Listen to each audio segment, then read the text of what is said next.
जी students, example 4.5 जो हम करेंगे। एग्जाम्पल 4.5 जो है वो line charge of infinite length, ठीक है। Consider a cylindrical rod of charge of length 2a centered at the origin and aligned with z-axis as shown in figure 4.12, where the distance d of the rod is much smaller than any other dimension in the system. So we can represent the charge distribution on the terms of a line charge density PL. Determine the electric field at the point P R phi 0 equidistance from the end point of the line charge। ठीक है, जो statement है वो ये बता रही है कि हमारे पास एक इन्फिनिट लेंथ लॉन्ग रॉड है, ठीक है, लाइन है, एक ट्रांसमिशन लाइन कह लें, इसमें से करंट गुजरा है। हमने इलेक्ट्रिक फील्ड कहता है एक फाइंड करें equi distance from the origin at P, जिसमें जी जो है वो ज़ीरो, पी आर फाइव और जी ज़ीरो है। इस पॉइंट पे आप किसी भी 360 में किसी भी जगह पे इलेक्ट्रिक फील्ड जो है वो देखेंगे जनरलाइज्ड यहाँ पे। तो हमारे पास कहता है कि जिसकी लेंथ जो है वो -a से +a है, जनरलाइज्ड लेंथ कोई भी, ठीक है।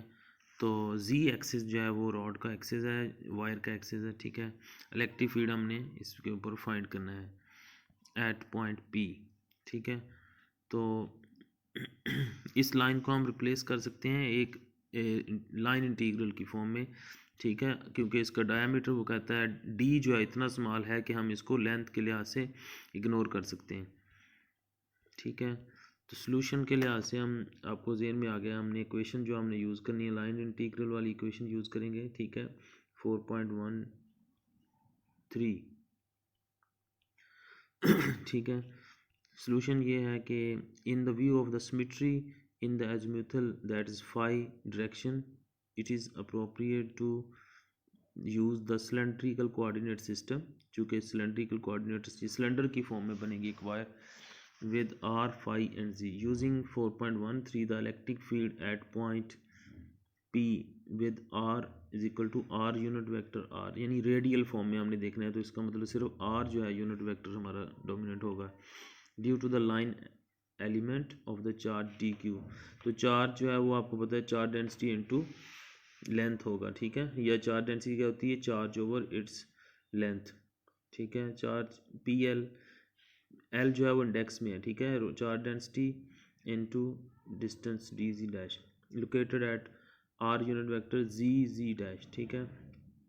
ये यूनिट वेक्टर है चार्ज का, and at the distance r minus r dash is equal to r square plus ji dash square under root, ठीक है। ये वाला जो डिस्टेंस है आपका, एक्चुअली आप जो डिस्टेंस फाइंड करते हैं, ठीक है, जिस तरह से हाइपोटेन्यूज जिसको हम लिखते हैं फ्रॉम द पॉइंट पी, ठीक है। तो आपका जो इलेक्ट्रिक फील्ड होगा, हम डिफरेंशियल इलेक्ट्रिक फील्ड सपोज करते हैं इस लाइन के ऊपर हमने छोटा सा सेगमेंट लिया है, ठीक है, स्मॉल सेगमेंट, जिसको हमने चार्ज उसके ऊपर कहा कि डी क्यू है, तो इसको आप लिख सकते हैं चार्ज डेंसिटी इनटू डिस्टेंस, ठीक है। और ये ओरिजिन से 0 0 जी डैश के ऊपर है, ठीक है। तो इस स्मॉल चार्ज के लिए हम इलेक्ट्रिक फील्ड अगर देखें तो फार्मूला आपके सामने d e p at point p, differential electric field at point P,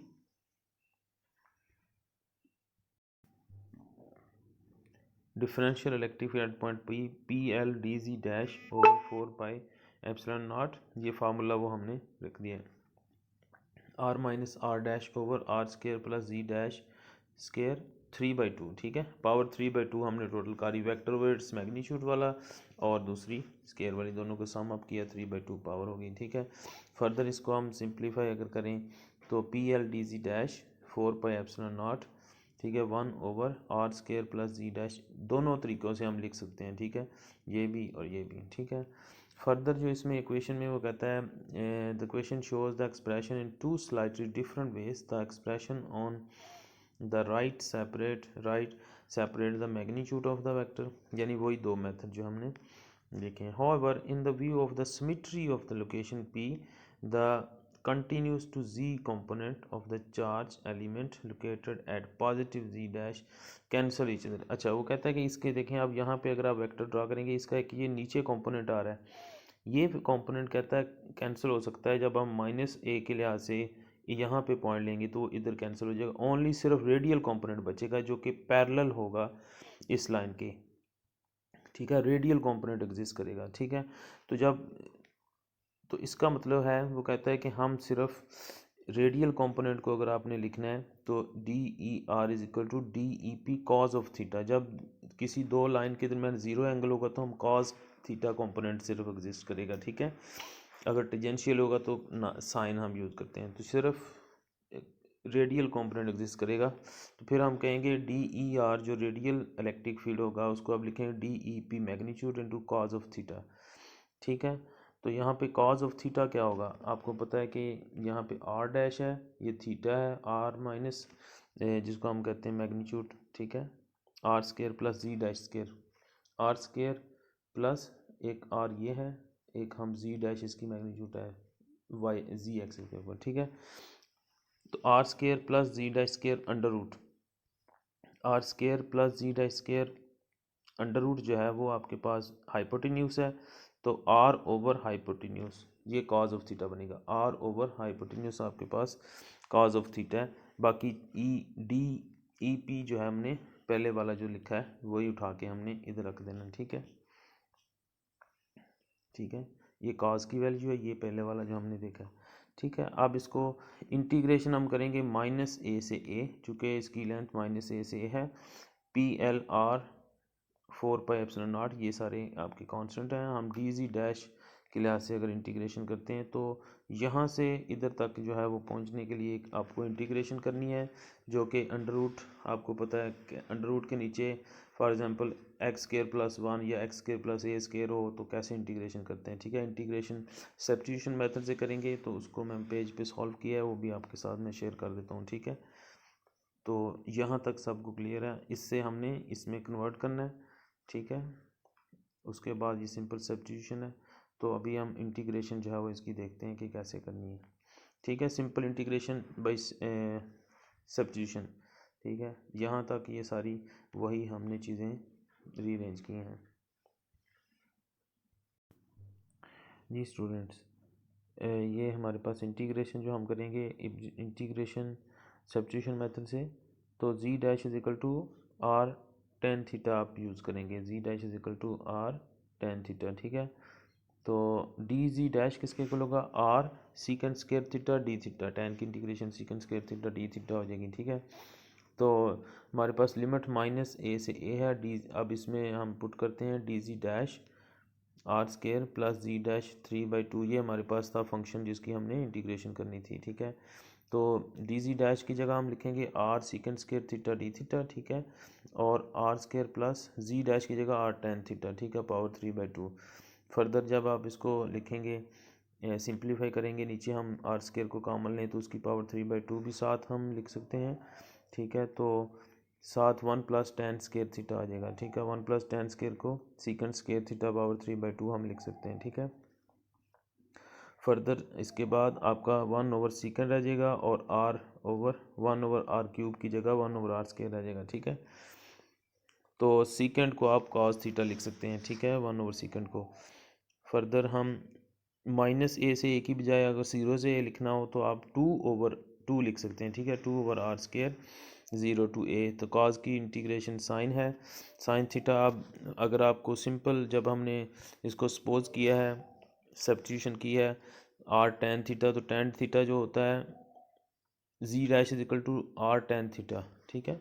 substitution जब हमने किया है G dash is equal to r tan theta, तो इसका मतलब है ट्रिगोनोमेट्रिक फंक्शन में जी डैश आपका अमूद होगा और मूद बटा कायदा जिसको हम कहते हैं आपका बेस एंड परपेंडिकुलर जो है वो perpendicular over base tan theta होता है। तो यहाँ से साइन किसके इक्वल होगा, G dash over r square plus जी डैश स्केयर अंडर रूट, ठीक है। तो हम यहाँ से साइन थीटा को रिप्लेस कर सकते हैं G dash over r square plus जी डैश स्केयर अंडर रूट, ठीक है। और एक जी डैश की जगह पे क्या लिख देंगे, ए ओवर ए, ठीक है, जी डैश की जगह पे ए रिप्लेस कर देंगे। 2/r² ए ओवर r² प्लस ए स्क्र अंडर रूट, ये आपका फाइनल एक्सप्रेशन होगा आफ्टर इंटीग्रेशन, ठीक है। ठीक है, जब आप इसको आप देखेंगे यहाँ पे भी हमारे पास जो एक्सप्रेशन आया a/r² प्लस a², ठीक है। तो 2 जो है वो अब हमारा कैंसिल हो गया 1/4 पाई के साथ, 4 के साथ ऊपर वाला 2 कैंसिल हुआ, 2 आ गया, ठीक है। ऊपर जो r हमारा मौजूद था, ठीक है, वो 1/r² जो हमारा चल रहा था उसके साथ कैंसिल होकर 1/r सिर्फ रह गया, ठीक है। तो ये एक्सप्रेशन वही हमारे पास फाइनल आ गया, ठीक है।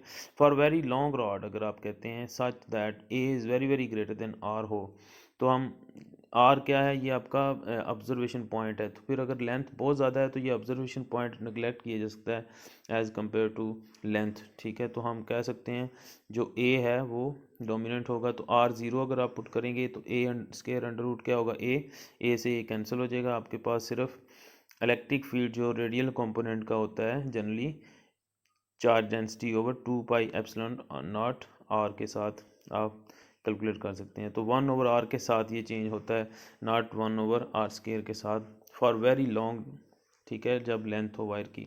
ये यहाँ पे एक्सप्रेशन में एक्सप्लेन किया गया, ठीक है। आगे एग्जांपल 4.6 है, ये आप जो है वो एज ए असाइनमेंट इसको करेंगे, और अभी क्लास एक्टिविटी में आप यही एग्जांपल जो मैंने अभी सॉल्व की है ये आप मुझे सॉल्व करके दिखाएंगे, ठीक है। शुक्रिया, थैंक यू।